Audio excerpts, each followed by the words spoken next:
Ready to roll? Ready to roll. All right. Welcome back to another episode of the Real Health Podcast. We are in fall season. So today's episode is going to be short and sweet, and we're going to talk through eating seasonally. This is a concept that's really important as the seasons of life change for numerous reasons. And so maybe you're like me, who gets caught in habits and routines and tend to eat the same thing over and over again, which is not ideal for your health. We're going to talk about why diversity is so crucial, so important to the health of your body, specifically your gut and your brain. We're going to touch base a little bit on organic versus conventional, give you some options as to what foods are great for this time of year, and then talk about nutritional changes as a whole as we step into fall and winter. So first thing is, when we have a discussion about organic versus conventional, really there shouldn't be a discussion here. Conventional foods, specifically produce, is so nutriently depleted. The soil is depleted. The produce is depleted.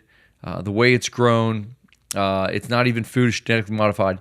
So organic produce is absolutely essential. When you look through nutrient value, organic produce on average has about 25% more nutrient value. And that's important now more than ever. Seemingly, when we look through the years, a couple decades ago, the salad that you would consume compared to today's a third of the nutrient density compared to that just a few decades ago. And so when we look at organic versus conventional today, organic produce is absolutely crucial to get the nutrients of your produce, to get nutrients like vitamins and minerals and polyphenols and antioxidants that your body needs so desperately. So organic produce is not just about avoidance of chemicals, glyphosate, pesticides. It's also about nutrient value and getting those proper nutrients in your system. A third of all produce is grown out of the country. So when we look at produce, sourcing locally is very important as well. Now, there's other benefits to local produce, but just think about that. A third of produce is traveling hundreds, if not thousands of miles to where you live. And so one third of all produce is grown out of the country. So when we look at farmers or farmers markets, or even just supporting local farmers in your grocery store, like a Whole Foods, or for us, Earth Fare. These are great options to not only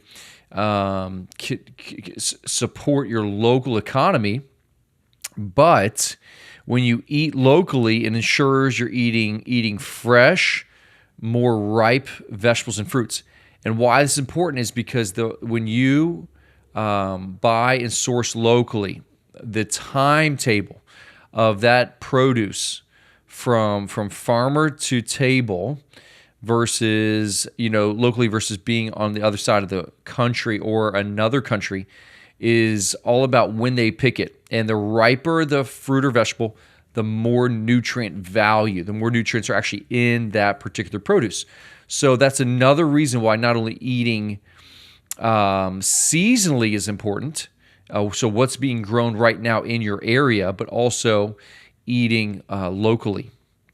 It's interesting that when you look at duration of time that something is plucked, picked, and consumed, Penn State looked at spinach, and they showed that spinach had a 50% less nutrient value in 8 days after being picked.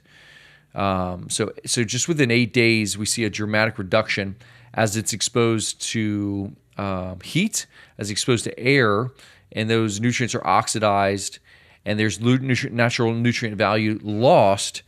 Spinach alone, 50%, that's significant. And so when we think about how long that spinach or that apple or orange or avocado has been, or when did they pick it? How was it ripened? What do they put on it to keep it healthy through transit? So it's usually a type of edible wax that they put, a coating, ethylene that they put on it.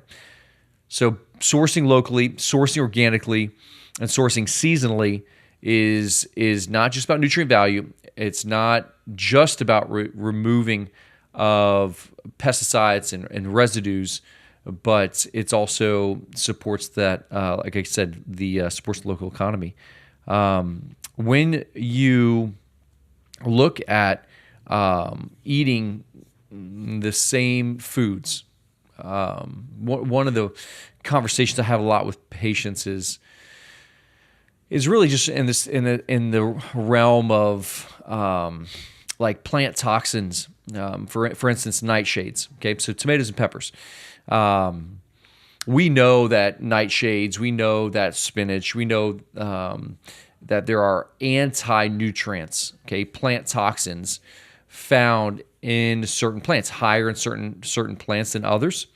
So when we look at oxalates, when we look at phytic acid, this is another reason why it is important to eat seasonally so that you aren't consuming the same plant toxin in abundance year-round, never giving your body a rest, a break, and accumulating that plant toxin in the body, like oxalates, like phytic acid, which are anti-nutrient. They literally will chelate or pull out nutrients out of the body.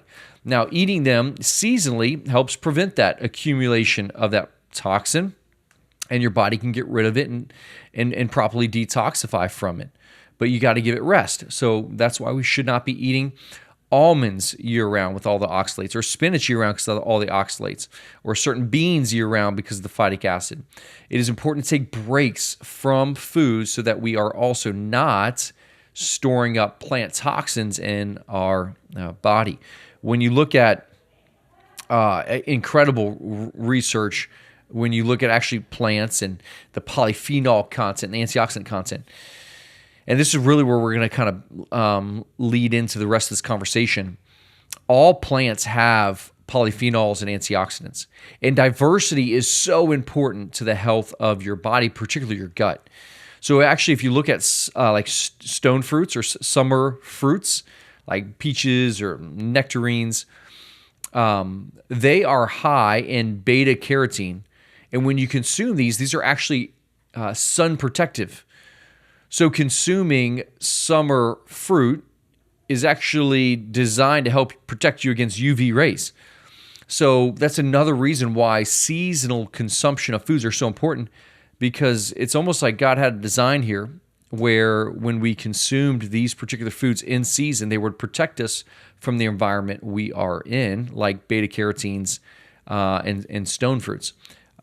So very cool. When we look at fall in particular, this is where you can start to eat squash and pumpkins and chard and apples and onions and arugula, carrots, celery, garlic, kale, turnips. This is a season to consume some of these foods if you haven't. Explore these foods if you haven't consumed them before, because again, this is going to provide a new variety of fiber, antioxidants, polyphenols to the gut. And this is so crucial. This is probably the most important message I can communicate on today's podcast. When we look at the digestive system, your gut bacteria thrive in consumption of certain plant fibers and antioxidants, polyphenols. What we know is not everyone's gut diversity microbiome is the same.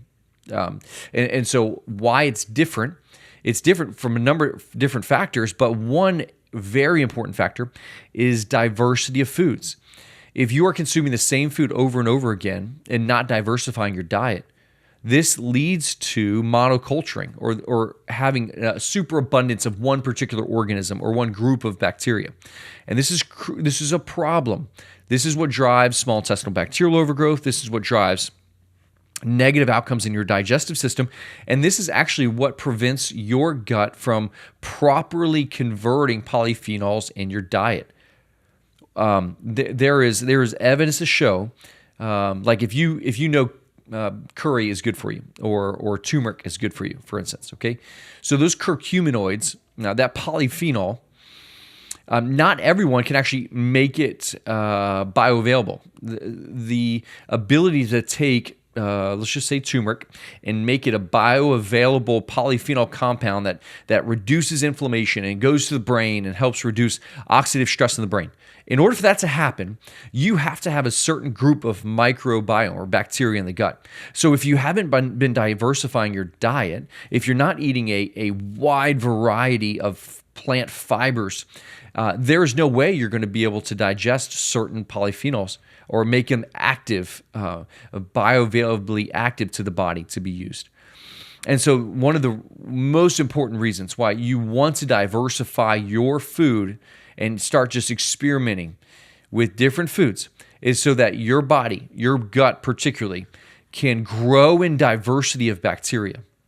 And as it grows in diversity of bacteria, diversity is a key component to digestive health, not just quantity of bacteria, but diversity of bacteria. And this then allows you to take plant compounds and make them bioavailable for the body to be used for reduction of oxidative stress, reduction of inflammation, and healing of your body. And you will, your body's ability to heal and generate repair and growth is contingent upon your digestive system. So start diversifying your foods. Start experimenting. Especially when it comes to kids, picky eaters are not born, they are created. And they're created because we feed kids what they want to eat, not what they should eat. And early on in a child's life, early on, that first year, 2 years of life, their palate is exploding. And it's so important to start giving them different herbs and spices to expand their palate so that they crave those foods later on in life. And in your home, maybe it's just a simple, okay, Dr. Beard, I get it. I need to diversify my diet a little bit. So maybe your first step is, hey, let's diversify the diet. And maybe it's not even eating seasonally. Maybe it's just eating a little bit of a different variety, adding just a couple new foods a week or a month. That's a great start for most people. Some people are pretty clean in their diet. They're eating whole foods already. But hey, next step would be eating seasonally and eating locally and eating organically, as this drives biodiversity of the gut. And then, hey, maybe you're like me and you kind of checking some of those boxes already. And you're like, hey, what's next? And this is where we really start to push the envelope in helping the body heal and recover and creating rhythms or disciplines every single year. So twice a year, I'll go through nutrition changes. So I will usually fast for a period of time, 3, 5, 7 days of just water, slowly introduce bone broth, and then I'll usually go into like a ketogenic diet. And for most people, a ketogenic diet is going to be extremely effective at helping reduce inflammation, create brain energy, balance blood sugar, restore metabolism. There's so many benefits to it. This is a great season. When we talk about fall and winter, this is a great season to even experiment with different diets like keto or paleo, or go to, even like a carnivore type diet. So a great season to even just change up your nutrition to like a massive shift, and then kind of settle back somewhere in the middle. So, it's not just about diversity of different plants and produce. You can also just radically change your diet and try a different nutrition plan for 30 days.